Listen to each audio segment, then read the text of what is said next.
Welcome back to national academy NIOS SLC ഇംഗ്ലീഷിലെ 14ാമത്തെ അധ്യായമായിട്ടുള്ള സ്റ്റീലിംഗ് ആൻഡ് അറ്റോൺമെൻറ്റ് എന്നുള്ള അധ്യായമാണ് നമുക്ക് ഇനി ഒരു വീഡിയോയിൽ പറയാനുള്ളത്.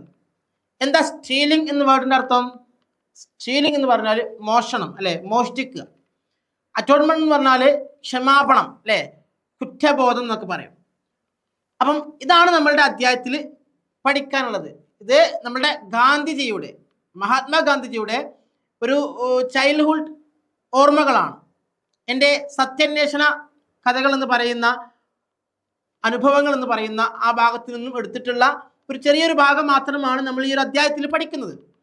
ഓക്കെ, അപ്പം ഇതിൽ പറയുന്നത് ഗാന്ധിജിയുടെ കുട്ടിക്കാല ഓർമ്മകളാണ്. നമുക്ക് എല്ലാവർക്കും നമ്മളുടെ കുട്ടിക്കാലത്ത് ഒരു ബാഡ് ഹാബിറ്റ് ഉണ്ടായിരിക്കാം അല്ലേ. പലപ്പോഴും ഏത് ബാഡ് ഹാബിറ്റ് ആയാലും ഗുഡ് ഹാബിറ്റ് ആയാലും നമുക്കൊരു റോൾ മോഡൽ ഉണ്ടാകും. നമ്മൾ വീട്ടിൽ ആരെങ്കിലും കണ്ടു പഠിക്കുക, അവരെ മാതൃകയാക്കുക, അവരെ ഇമിറ്റേറ്റ് ചെയ്യുക, അങ്ങനെയൊക്കെയുള്ള ഒരു അനുഭവങ്ങൾ നമുക്കുണ്ടാകും. ആ അനുഭവങ്ങളിൽ നിന്നാണ് നമുക്ക് ഓരോ ഹാബിറ്റുകൾ നമുക്ക് ഉണ്ടായിത്തീരുന്നത്.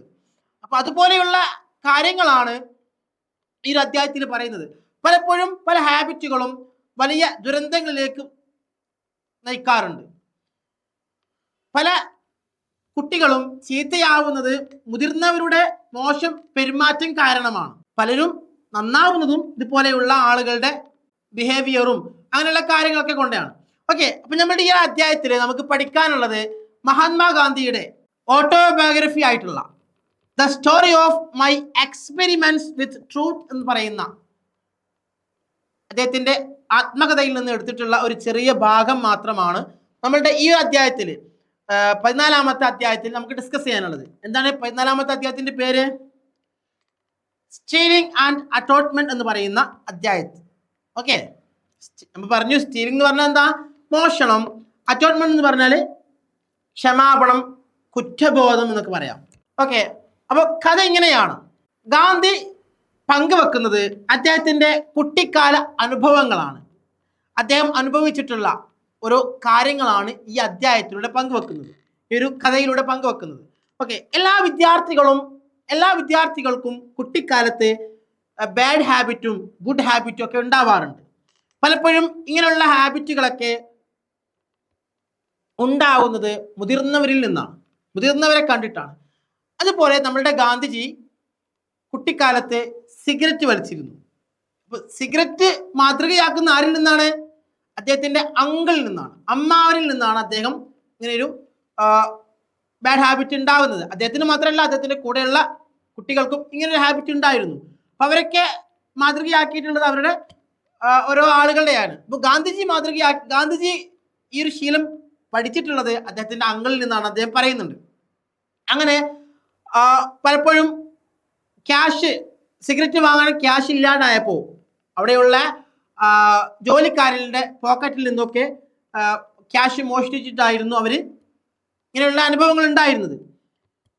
ആ ഒരു സമയത്ത് അതിൻ്റെ പേരിൽ ഒരുപാട് ചീത്ത കേട്ടു. അവരുടെ സ്വാതന്ത്ര്യം തന്നെ, അവർക്ക് കിട്ടേണ്ട സ്വാതന്ത്ര്യം തന്നെ തടയപ്പെട്ടു. അപ്പോൾ അവർ തന്നെ സ്വയം പറഞ്ഞു, നമുക്ക് ഈ പ്രായത്തിലും സ്വാതന്ത്ര്യം കിട്ടേണ്ട ആളുകളാണെന്നൊക്കെ പറഞ്ഞിട്ട് അവർ തന്നെ ആത്മഹത്യക്ക് മുതിരെയാണ്. പല വിഷക്കായകളൊക്കെ കഴിച്ചിട്ട് ആത്മഹത്യക്ക് മുതിരുന്നൊരു അനുഭവമാണ് നമ്മുടെ ഈ ഒരു 14ാമത്തെ അധ്യായത്തിലൂടെ, ഒരു കഥയിലൂടെ നമുക്ക് പറഞ്ഞു തരുന്നത്. മാത്രമല്ല, അദ്ദേഹത്തിന് മറ്റൊരു അനുഭവം ഉണ്ടായിട്ടുണ്ട്. കുട്ടിക്കാലത്ത് അദ്ദേഹം തൻ്റെ അനിയൻ്റെ സ്വർണ്ണാഭരണം മോഷ്ടിക്കുകയും ആ ആഭരണം മോഷ്ടിച്ചതിന് ശേഷം അദ്ദേഹത്തിന് ഒരുപാട് കുറ്റബോധം ഉണ്ടാവുകയും അദ്ദേഹം അച്ഛനോട് പറയാൻ പേടിച്ചിരിക്കുന്ന സമയത്ത് അദ്ദേഹം തൻ്റെ അച്ഛനൊരു കത്ത് എഴുതുകയാണ്. അച്ഛാ, എനിക്ക് ഇങ്ങനെ ഒരു തെറ്റ് പറ്റിയിട്ടുണ്ട്, എനിക്ക് നിങ്ങൾ മാപ്പ് തരണമെന്ന് പറഞ്ഞിട്ട് അച്ഛന് കത്ത് എഴുതുകയാണ്. അപ്പോൾ അച്ഛന് വളരെ തൻ്റെ മകൻ്റെ ഒരു ക്ഷമാപണം കണ്ടിട്ട് വളരെ സന്തോഷിക്കുകയും മകനെ തൻ്റെ തെറ്റ് തിരുത്തി കൊടുക്കുകയും ചെയ്യുന്ന ഒരു അനുഭവമാണ് ഈ ഒരു അധ്യായത്തിലൂടെ പറയുന്നത്. ഓക്കെ, അപ്പം ഇത്രയും ആണ് നമ്മളുടെ അധ്യായത്തിൻ്റെ ഒരു ചെറിയൊരു രൂപം, ഒരു സമ്മറി എന്ന് പറയുന്നത്. ഓക്കെ, ഈ ഒരു അധ്യായത്തിൽ എന്താണ് ഇമ്പോർട്ടൻ്റ് ക്വസ്റ്റ്യൻസ് നോക്കാം.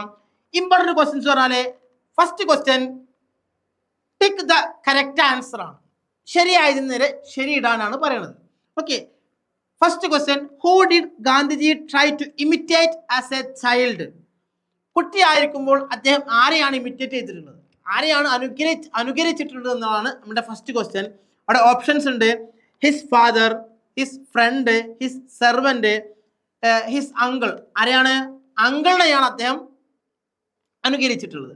ഓക്കെ, നെക്സ്റ്റ് ക്വസ്റ്റ്യൻ എന്ന് പറയുന്നത് from where did Gandhiji first get money to smoke Indian cigarettes? അല്ലേ, സിഗരറ്റ് വാങ്ങാൻ അദ്ദേഹം ആരിൽ നിന്നാണ് പണം എടുത്തിരുന്നത്, പണം നേടിയിരുന്നത് എങ്ങനെയാണ്? അവിടെ പറയുന്നുണ്ട് ഹി ഏൺഡ് ഇറ്റ്, അദ്ദേഹം സ്വയം അധ്വാനിച്ചുണ്ടാക്കി എന്നുള്ളതാണ്. രണ്ടാമത്തെ ഓപ്ഷൻ എന്ന് പറയുന്നത് ഫ്രം ഹിസ് ഫാദറിൽ നിന്നാണ്. മൂന്നാമത്തെ ഹി സ്റ്റോൾ ഇറ്റ്, അദ്ദേഹം അത് മോഷ്ടിച്ചതാണെന്ന് പറയുന്നുണ്ട്. നാലാമത്തെ ഓപ്ഷൻ ഫ്രം ഹിസ് ഫ്രണ്ട്, അദ്ദേഹത്തിന്റെ ഫ്രണ്ടിൽ നിന്നും ലഭിച്ച ക്യാഷ് കൊണ്ടാണ് സിഗരറ്റ് വാങ്ങിയതെന്നാണ്. അപ്പൊ എന്താണ് ശരിക്കുള്ളത്? അദ്ദേഹം ജോലിക്കാരിൽ നിന്നും മോഷ്ടിച്ച പണം കൊണ്ടാണ് അദ്ദേഹം സിഗരറ്റ് വാങ്ങിയിരുന്നത്. ഓക്കെ, മൂന്നാമത്തെ question why did he and his friend go to Ramji Mandir? എന്തിനാ അദ്ദേഹം റാംജി മന്ദിറിൽ പോയത് എന്നുള്ളതാണ്. ഓക്കെ, അങ്ങനെ ഒരു 4 ഓപ്ഷൻ കൊടുത്തിട്ടുണ്ട്. അതുപോലെ തന്നെ അതിൽ രണ്ടാമത്തെ question why did their courage fail them when they wanted to swallow the dotra seeds.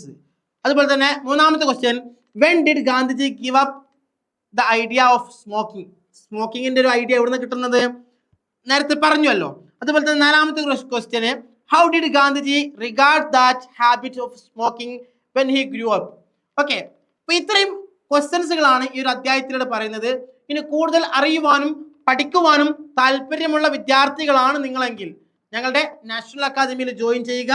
നിങ്ങൾ ജോയിൻ ചെയ്യുമ്പോൾ നിങ്ങൾക്ക് എത്ര വേണമെങ്കിലും റിപ്പീറ്റ് ചെയ്ത് കാണാൻ പറ്റിയ നാഷണൽ അക്കാദമിയുടെ തന്നെ സ്വന്തം ആപ്പിലൂടെയുള്ള ക്ലാസ്സുകളുണ്ട്. നിങ്ങൾക്കത് വളരെ മനോഹരമായിട്ട് നിങ്ങളുടെ ക്ലാസ്സുകൾ ഭംഗിയായി കേട്ട് എക്സാമുകളൊക്കെ പാസ്സാവാം. അതുപോലെ തന്നെ എക്സാം ഓറിയന്റഡ് ലൈവ് ക്ലാസ്സുകൾ ഉണ്ടാകും. ഇതെല്ലാം നമ്മൾ പ്രൊവൈഡ് ചെയ്യുന്നതാണ്. നിങ്ങൾക്ക് എല്ലാവർക്കും വളരെ മനോഹരമായിട്ട് നിങ്ങളുടെ NIOS പൂർത്തീകരിക്കാൻ സാധിക്കുന്നതാണ്. കൂടുതൽ അറിയുവാൻ താല്പര്യമുള്ളവർ ഞങ്ങളുടെ നാഷണൽ അക്കാദമിയുമായി കോൺടാക്ട് ചെയ്യുക. Thank you to all.